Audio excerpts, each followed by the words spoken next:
Hey everybody, this is Ellen Weatherford. And this is Christian. And then that's where we'll interrupt with spooky music. That's right, y'all. It's just the boo of us, Halloween edition. It's time to get spooky. We here for it. We hope you are too. Otherwise, you're here anyway. We're not stuck in here with you. You're stuck in here with us. Each animal we review on the show, we will rate out of 10 based on 3 spooky categories. You can't just say spooky in front of everything. Okay, fine. 3 categories: effectiveness, ingenuity, and aesthetics. Bonus category: spookiness. Okay. I didn't build that into my notes, but it's okay. We'll do Me it on the neither. fly. We're doing it. We are not zoological experts. We do a lot of research and try our best to make sure we're presenting information from trustworthy resources. Who's first this week? You. Hon? Me? Okay. Yes. What I bring this week to our Chambers. To our dungeon. is the southern black widow spider. Love her. Scientific name: Latrodectus mactans. I chose this particular species just because it's near and dear to us in our geographical area. In our garage. Yeah.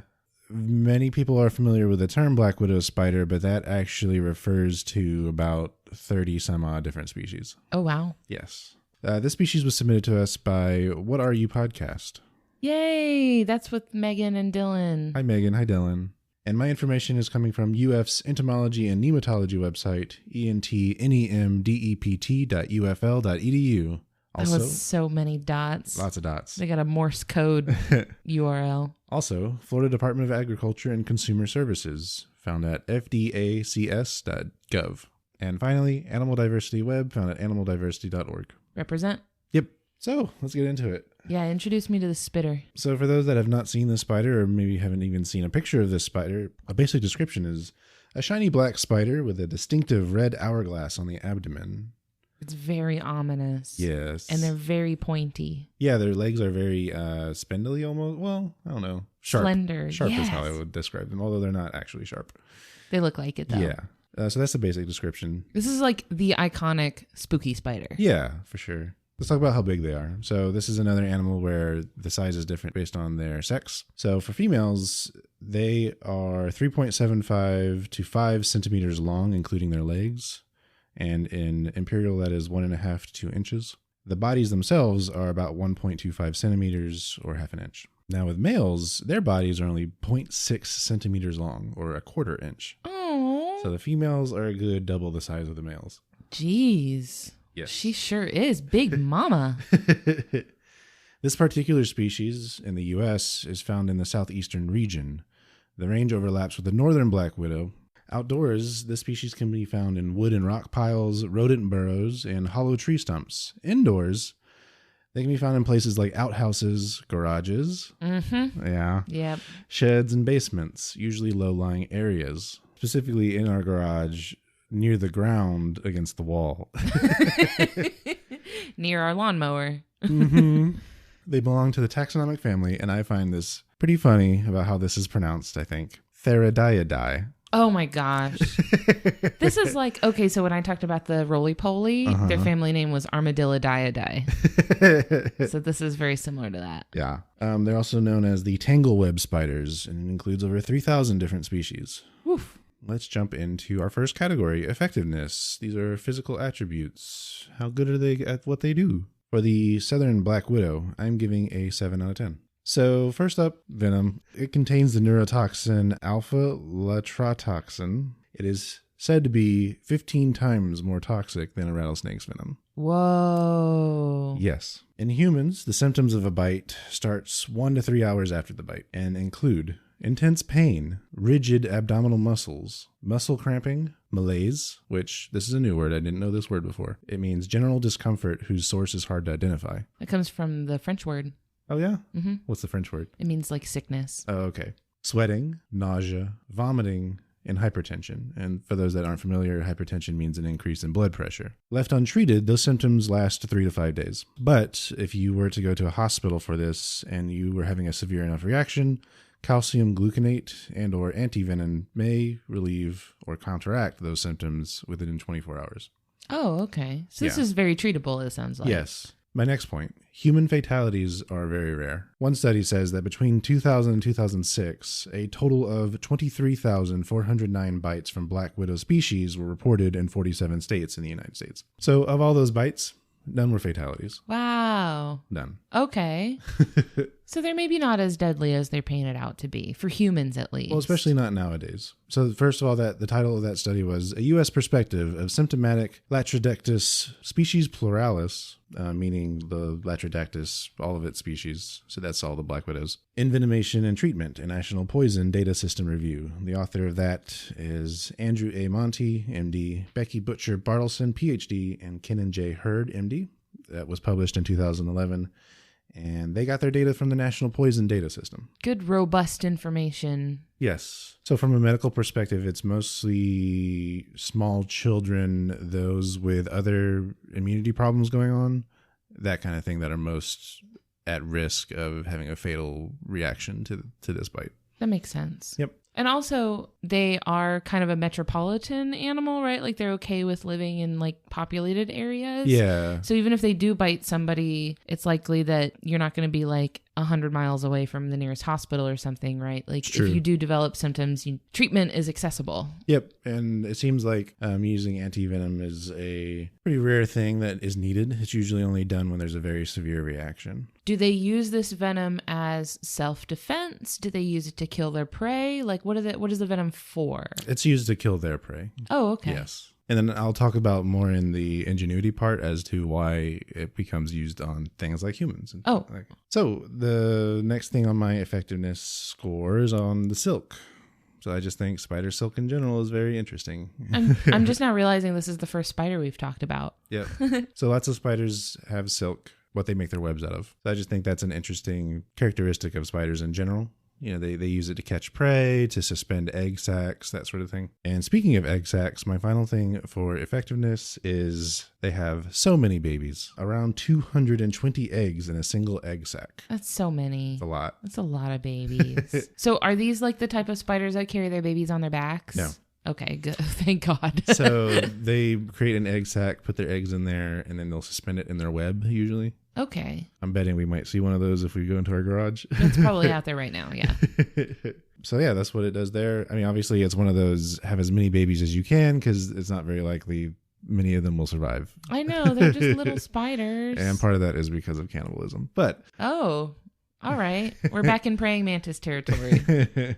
I think this is a common thing amongst bugs, insects, and arachnids. Is this another femme fatale situation where the females eat the males after they mate? So that has to do with its namesake. I'm going to save that for the end. Okay. That's my 7 out of 10 for effectiveness. I'm moving on to ingenuity. So this is where they do smart things, maybe hunting methods or tool use, that sort of thing. Being a spider, I'm going to give it a 4 out of 10 for ingenuity. Yeah. This species of black widow, they make their webs without any kind of pattern. So a lot of the times when you think of a spider web, you think of kind of like a concentric circle type thing. Yeah, it's like radiating out from a point. Yes. So lots of spiders do that. Black widows do not. Oh, is this where they get the name tangleweb? Is that where the family tangleweb comes from? Yeah. So if you were to look at it overall, it would almost look like a funnel type of shape. Oh. But it doesn't have any kind of distinguishable pattern. However, studies show that specimens with limited food resources will build more effective webs than spiders with an abundant food supply. What does that mean? So that means they're like, oh man, I'm not getting enough food. I better make a better web. Oh, interesting. Right? They're kind of optimizing. Yeah. They're like, well, that's really funny to me because that means that like when they have access to a lot of food, they're like, this is fine. Just throw some silk up there. It's not that big a deal. Don't fix what's not broke, right?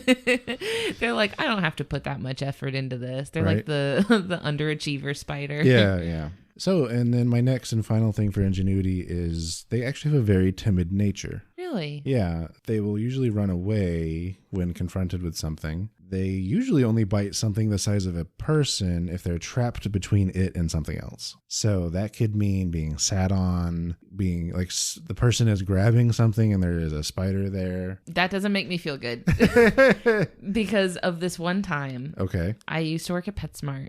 I worked there for like 2 years. And one time, it was the end of my shift. I had been on like a 10-hour shift. Mm-hmm. And an important part of the job that I did very frequently was scooping crickets out of the cricket bin. Oh, yeah. If you've ever been in like a PetSmart or a similar pet store where they sell crickets, they have them in a huge bin that's usually full of like egg crates and stuff for the crickets to hide in and stuff. Mm-hmm. So all day long, I'd been reaching in there and scooping up crickets and bagging them up for people. And this is not something that you do with gloves on. You just do it because it's just, if you had to be like putting on gloves every single time you did this, you'd be wasting a lot of time and it would get really annoying. Sure. So you don't do this with gloves on. You just reach right in and grab it. Well, it was the end of my shift. It was probably like 8:30 at night. And I had been doing this all day long. And this customer saw me reaching in there and was like, whoa, hold on. And I was like, what? And he was like, that's a black widow right there in the bin. And I looked, and sure enough, it had the red hourglass on its back, and It was sitting right on top of the crickets. And I had been reaching in that bin all day long. Wow. Yeah. And so he was like, there's a black widow in there. And I freaked out.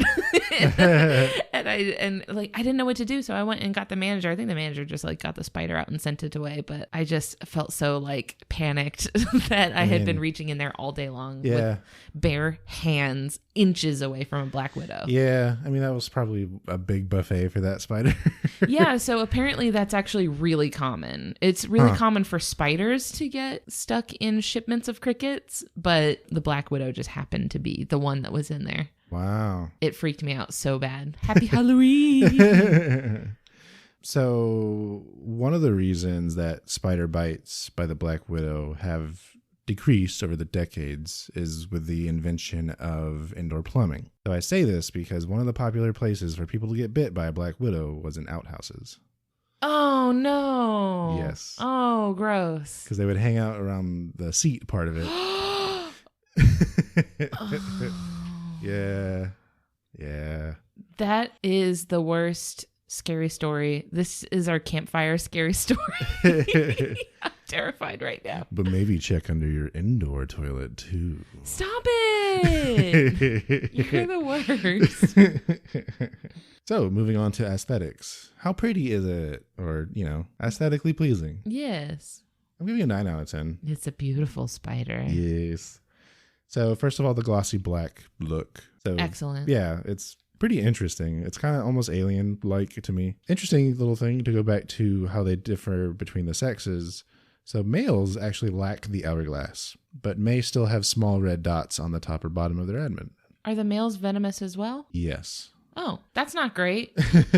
I don't like that you can't tell that they're black widows as easily, but Maybe. They will still mess you up. What I do is I just assume all spiders are potentially harmful. Which is not to say don't just kill every spider you see. Just like scoop it up into a cup and put it outside, but also don't touch it. Don't like cuddle it with your face or anything.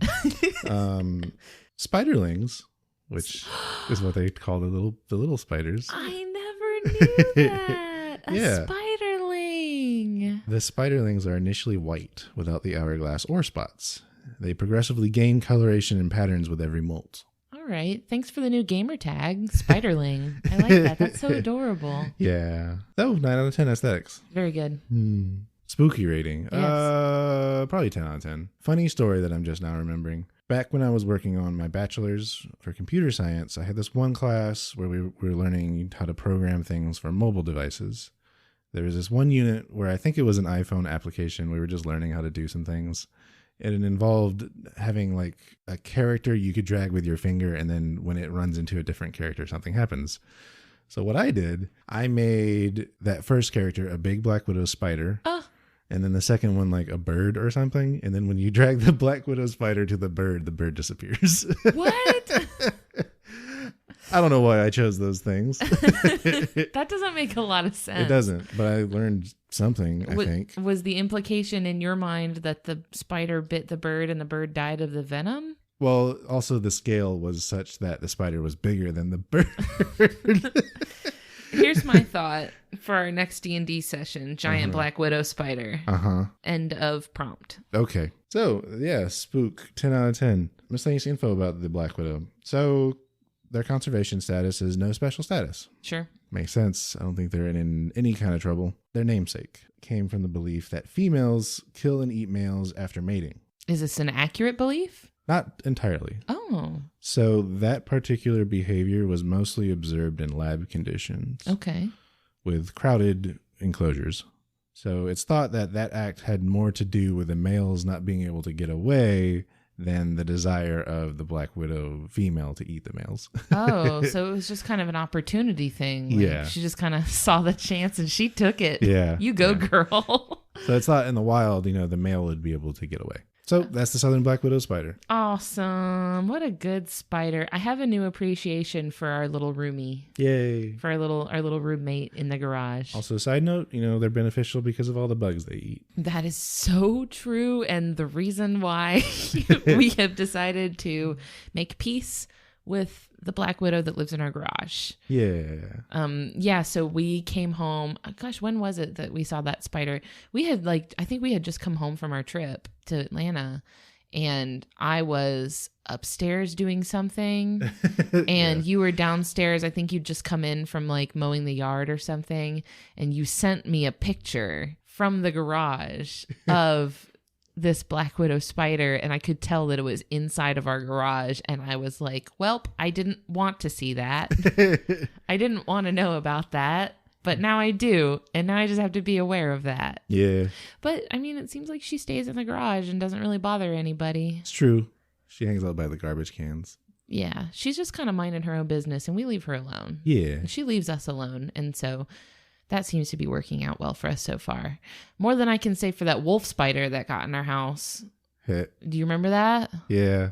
This wolf spider got in, and I saw it while I was taking a shower. Just like a movie. And I saw the spider up on the window inside the shower, and I was like, you know what? You kill bugs. I think I'm going to let you stay, but you're on thin ice, pal. And we kind of had a little treaty. We had a peaceful truce where I just was like, okay, you do your thing. You keep the bugs in check. I'll let you live in my house. That's no big deal. And then probably 6 hours later, I was brushing my teeth, I think, in the bathroom. And then I felt something that felt like a piece of hair on my arm because I shed a lot. And I went to go brush it off, and it was that exact spider on my arm. And I was like, you have betrayed me. You have betrayed my trust. How dare you? And then I had to come get you to help me put him outside. Yeah. Black widow spider, she's okay. She can hang out. She can hang. We're okay with her. As long as she stays there. She stays in the garage, and that's kind of her house. So the garage belongs to her now. Before we move on to my segment, real quick shout out to our Patreon. We have some cool stuff on there. Feed of the show with no ads. Cool stuff. Go check it out if you want to help us grow. For this week, thank you to our patrons, Brianna Feinberg, Christina Sanders, and the Jungle Gym Queen. Thanks, y'all. Thank you. So, Ellen, what do you have for us this spooky evening? It's 11 in the morning, but well, for this week, I have a very festively named friend. This is the vampire squid. Ooh. That's thunder crashing in the background, and imagine that there's a storm and lightning and stuff. Now, the vampire squid, scientific name Vampiroteuthis infernalis. The species was submitted by our buddies over at Spooky Spouses, which is a very delightful and perfect for the season little podcast done by Jordan and Lindsay Reed. It's really great. Go check them out. They requested the vampire squid. Thanks, y'all. And also the Jungle Gym Queen, who is our buddy. Thank you. Yes, thank you to all of you who suggested this awesome animal. I'm getting all of my information on this animal from the Monterey Bay Aquarium Research Institute. Ooh. Yes, they have kind of been the champions of vampire squid research. They have done pretty much all of the research on this animal. They have done remote operated vehicle dives, where they've sent basically little exploring robots into the ocean down into where the vampire squid lives. They had over 24 hours of footage from over 200 vampire squid encounters. Wow. Yeah, which is really something considering where they live. So to introduce you to the vampire squid, this is actually not a very big squid. Its total size of the whole body is about a foot long, or 30 centimeters.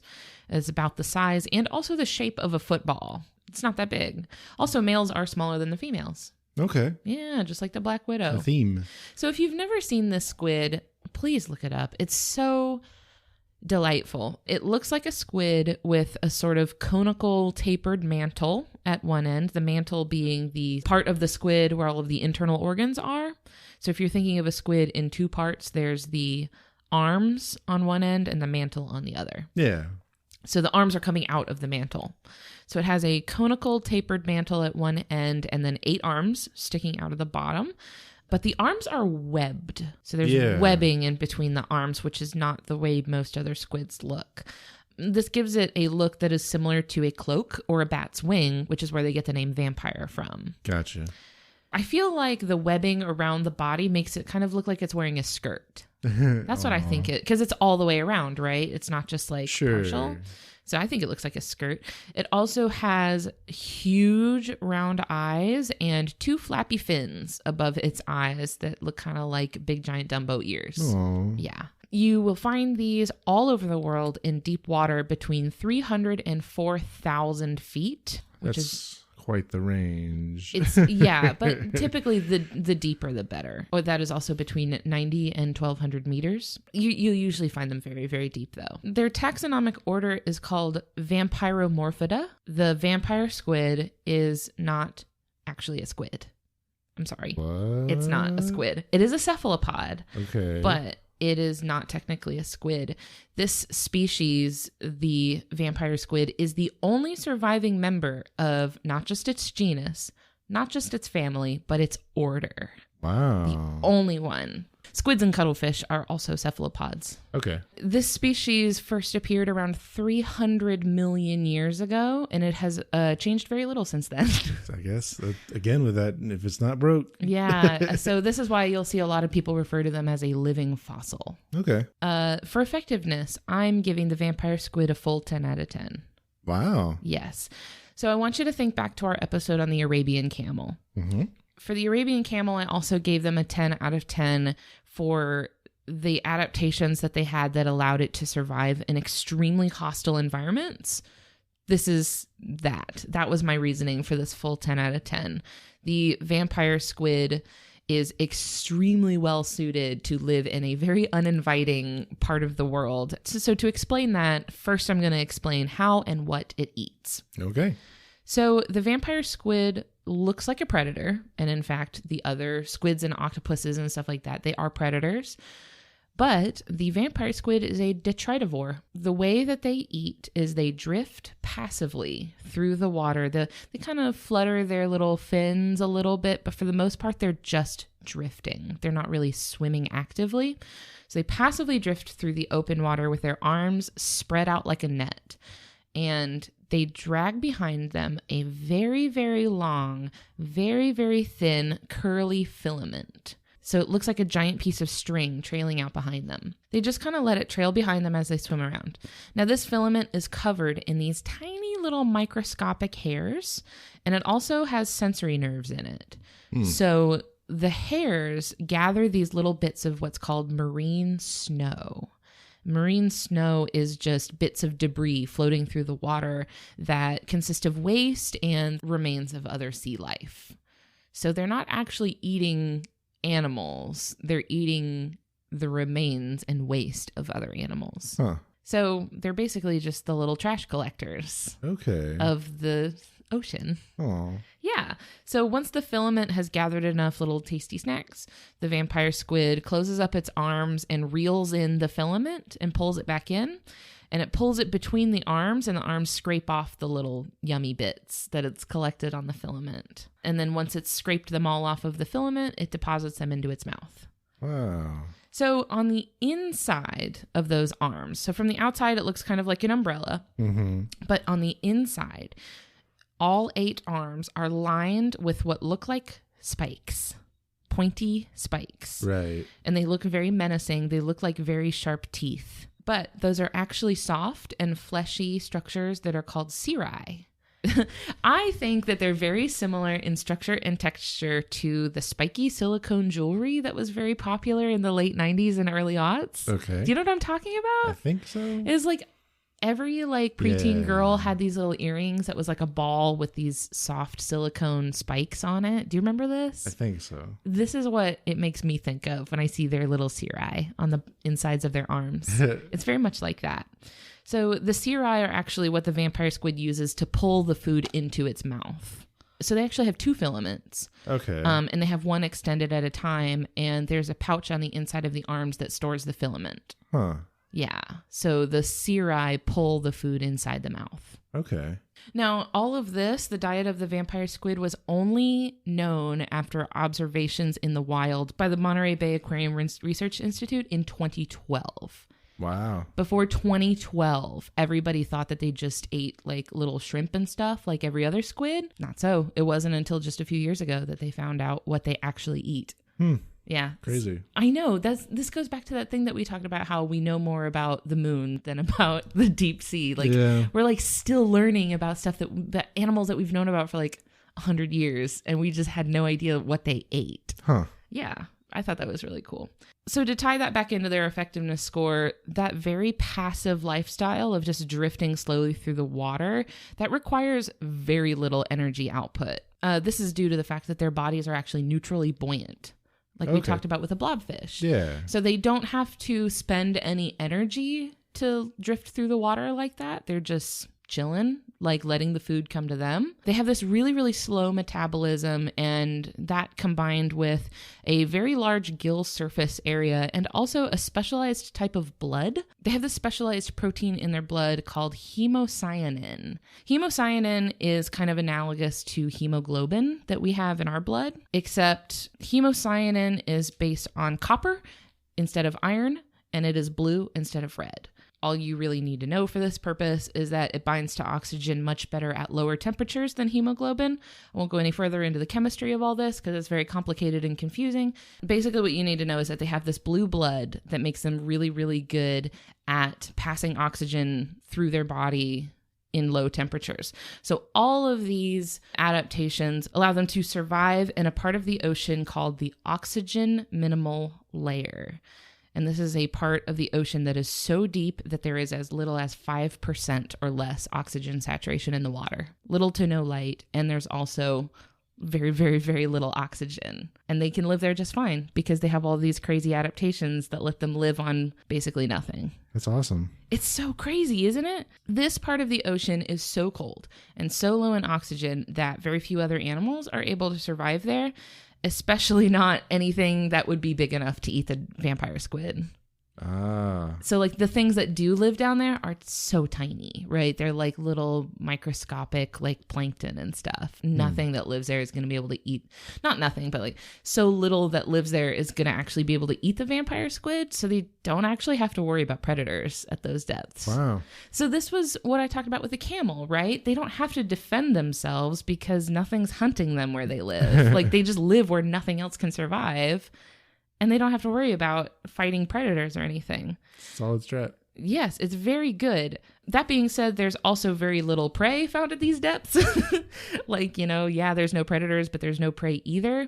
But that's okay because they don't need prey. They eat detritus. They eat debris that falls from, you know, up the water column. Like stuff from up above them falls down to where they are. And it's okay. They don't need prey. They just swim around down at the bottom of the ocean and eat what falls down there, and they don't have to worry about anything. Yeah.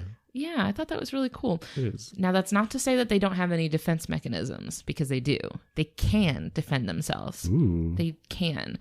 One of the standard, like, defense strategies of other cephalopods, like squids and octopus and stuff like that, is two things. They will like rapidly change their colors, either to camouflage themselves or to startle the enemy, or they will shoot out an ink blob, you know, like an ink cloud to obscure themselves, and then they'll get away. Now, since this is a deep sea environment with little to no light, so you can't see anything, the vampire squid kind of skipped those things because they're not going to help them at all. Sure. Like if you're in the bottom of the ocean where there's no light, changing your color isn't going to help because nobody can see you anyway. And shooting out a black cloud isn't going to help because everything's black. Like that's not going to obscure you at all. It's not going to help. So what the vampire squid has instead is bioluminescence. Really? Yes. They have some firework. There's some fireworks at their disposal instead.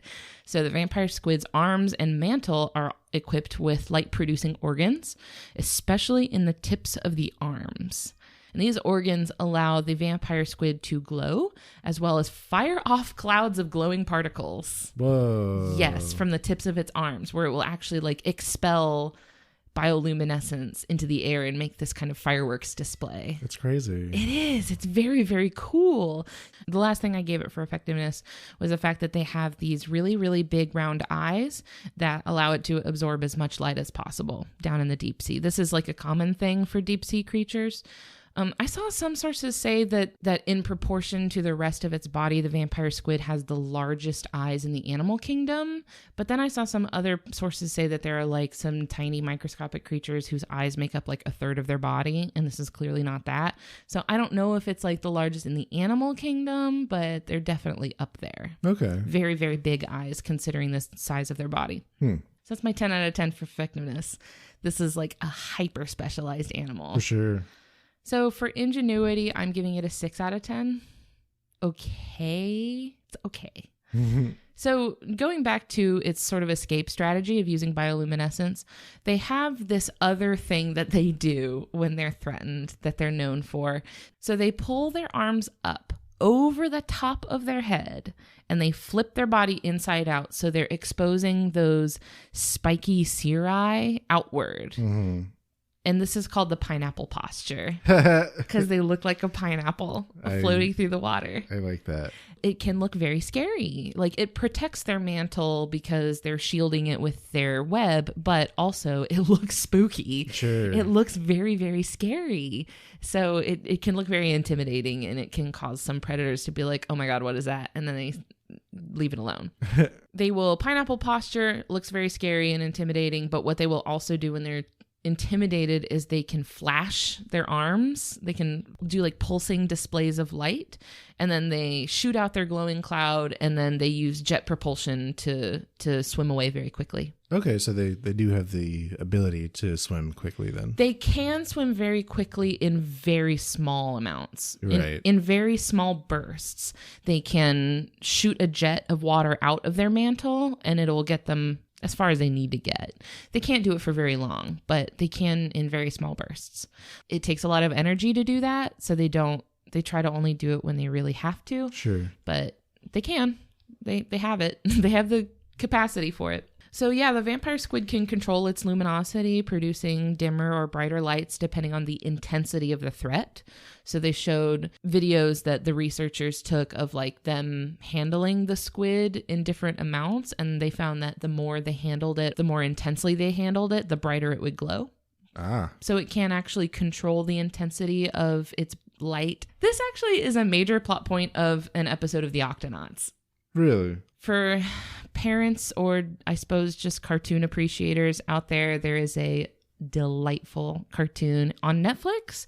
I'm sure you can find it elsewhere, but we watch it on Netflix. It is called The Octonauts, and it's about this little crew of animals that just explore the ocean and help animals in the ocean. Not just the ocean, but they help aquatic animals, like they rescue them and solve problems for them and stuff. And in one episode, they find a vampire squid, and the vampire squid, I guess, like is injured and they have to help it. But then when they come up to it, it gets scared and it like shoots off its glowing cloud and swims away. So Octonauts is a very good show. You can learn a lot about like aquatic life from that show. But as just like the quickest aside I can possibly make, a mistake in this episode has been listed on the IMDb page stating in the first few shots of Peso, which is, I think, the penguin. I think Peso is the penguin on the show. He is in his deep sea suit, but in one shot, he doesn't have his deep sea suit on. For the rest of the episode, he is wearing his deep suit. And I saw that because I was looking up this episode on IMDb, and I saw that this mistake was listed on there, and it just, I was so filled with delight that there's somebody out there calling out the Octonauts on their continuity errors. I was like, first of all, who cares that much? First of all, who noticed it? And second of all, who felt so strongly about it that they had to take to the IMDb page of Octonauts and like publicly call out this episode for their inattention to detail. I don't know. I just really thought that was funny. That's funny. So I took off some deductions for their ingenuity. The first deduction I took off was that since they are like detritivores and they're literally just drifting through the water and the food's just coming to them, they're not hunting or foraging or anything, right? They're not like figuring things out. Sure. They're literally just, it's kind of like they're just swimming through the water with their mouth wide open and hoping food lands in it, right? That doesn't take a lot of smarts. And I also took off a deduction because vampire squids don't guard their eggs or their young in any way. They just fire the eggs off into the open water and set them adrift. Good luck. Bye. That's literally what it is. Like, hope this works out for you. See you later. And the young are just kind of left to fend for themselves. I guess where they live, there's not so many predators. So I guess that's okay, I guess, but still. Yeah. I mean, unless maybe they are able to float to a different they're not level of the ocean. They're not. They just float. They just drift. What if other vampire squids accidentally eat them? Yeah, so they're bad parents. They're very, very bad parents. Only slightly better than the quokka because they don't actively murder their children. So that's the end of my 6 out of 10 for ingenuity. Moving on to aesthetics for the vampire squid. I give them an 8 out of 10. I find them a little bit cartoonish. They have those big Dumbo ears, like I mentioned earlier, those big round eyes, and what is essentially a giant hoop skirt. I think they're cute. Oh, and so the scientific name Vampiroteuthis infernalis literally translates to vampire squid from hell. And I feel like that's completely unwarranted. Like, I get that, like, when they're turned inside out and they have all the spike, if you think those are like spiky teeth, then yeah, that can look really terrifying. But I don't get it at all. I don't get why they got such a menacing name. I mean, I guess the first person that saw it might not have had a chance to actually feel the spikes. True. They may have just thought, oh my God, it's full of teeth. Like, get me out of here. Did you happen to note when this was discovered? It was about 100 years ago. Okay. I don't have an exact date, but it was about 100 years ago. Huh. So, yeah, I guess if we're giving them spooky ratings, I'm actually going to give the vampire squid like a 3 out of 10. Spooky. Aww. It's not spooky at all. Okay, but if I were in the deep, deep ocean and I came across this thing in pineapple mode. If we're comparing it to other deep sea creatures, 0 out of 10. This is like the least spooky thing you could encounter deep in the ocean. Okay.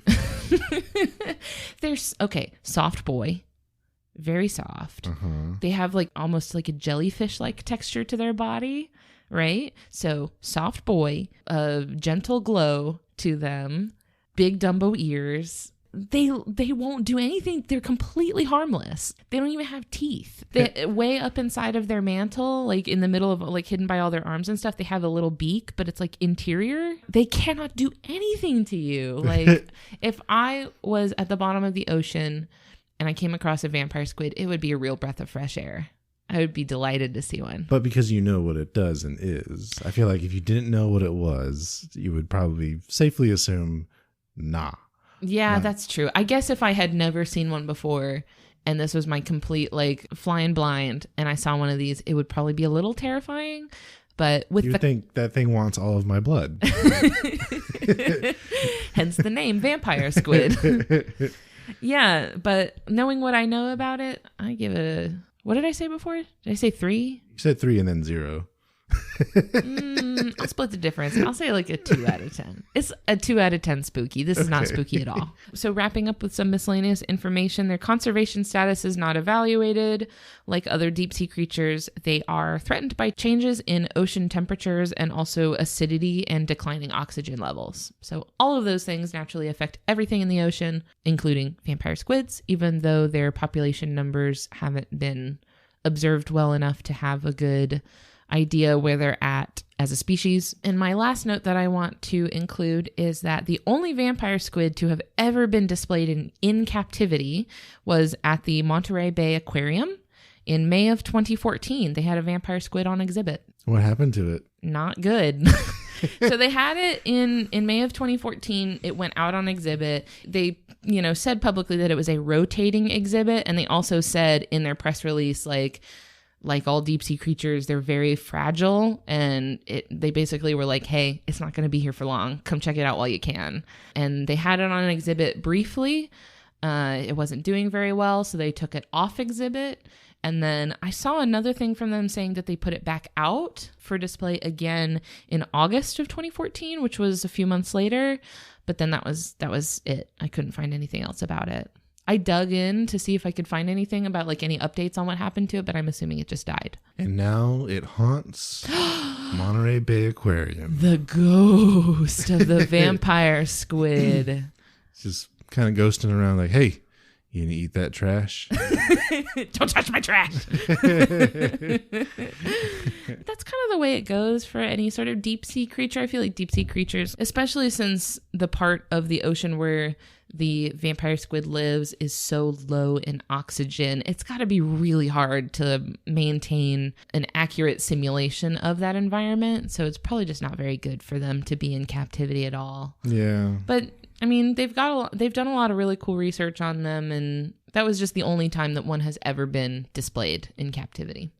I wish I had the chance to see it while it was there, but this goes back to like the great white shark, how like nobody's ever been able to like maintain one in captivity. It's probably best we just leave them alone, really. Yeah, I mean, people have tried, but it doesn't last very long. Yeah, should probably just leave them alone then, right? Yeah. Like maybe we can just let them do their thing. So yeah, that's the vampire squid, my new not so spooky friend. Well, thank you. I still maintain, though, that if one that would run into one of these and didn't know what it was or does would probably be thoroughly spooked. All right, listeners, we got a trick-or-treat special for you. This is both a trick and a treat. Yes. So recently, in the comments on a post in the Facebook group, plug it. Just the Zoo of Us, special friends, and more. Nope. Just the Zoo of Us, official friend squad. Thank you. So in those comments, I volunteered to write a poem about the botfly. Not only was this not asked for, it was stated it was not wanted specifically. I did it anyway. And it seemed to be well received. It goes like this. Eggs on a mosquito, a bite on the arm. Larva so snug, prepare for alarm. You have a new pet. It lies mostly still. Say hello to the botfly, your very own flesh drill. Happy Halloween. Happy Halloween. Well, happy Halloween, everybody, and thank you so much for spending this time with us. Yes, thank you. We love y'all, and thank you especially to people who have been recommending us to your friends and giving us reviews on all of the various podcast resources out there. We really appreciate that. That means a lot to us. It's very cool of you. Yes, thank you so much. It's very punk rock. Thank you. You can connect with us on Facebook, Twitter, or Instagram by searching the title of the show. Hey, do that right now because we're having a giveaway like right now. If you're listening to this before Saturday, November 2nd of 2019, head over to our social media because we're giving away a final straw, which is a metal collapsible reusable straw, and it is in rainbow. And also 2 decomposition books, which are spiral bound notebooks that are made out of recycled material. And they have really, really cool designs on the covers. One of them is a jaguar and the other one is the Florida Everglades. So we're giving those away right now. So go check out our social media if you have not done that already. They're very cool. If you have an animal species that you want to hear us review, you can submit those to us at ellen@justthezooofus.com or just kind of scream them into the void. I'm sure we'll get them. A transcript of this episode and others will be found at justthezooofus.com. And last note before we fade into the abyss is thank you to Louis Zong for the use of his song Adventuring from his album B-Sides. Yes, thank you. Should we use a spooky song instead this time? Well, I've already credited it, so no. Well... But you know what we can do is we can just make ghost sounds as we fade into the background. Ooh. Give me your trash. Bye.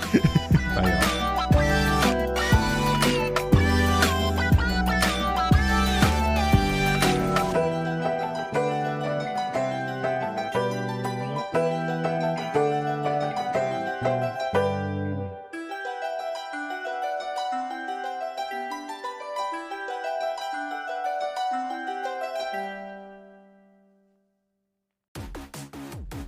Hello, friends. My name is Jonah Jackson. I'm the Game Master on Quest Company Jr., an actual play RPG podcast that's fun for the whole family. You can join us for fun adventures in our series Guardians of Greenwood and Postcards from Pearl. Are you talking about me? Oh, hey, Pearl. Yeah, I was just about to tell him all about you. I want to help.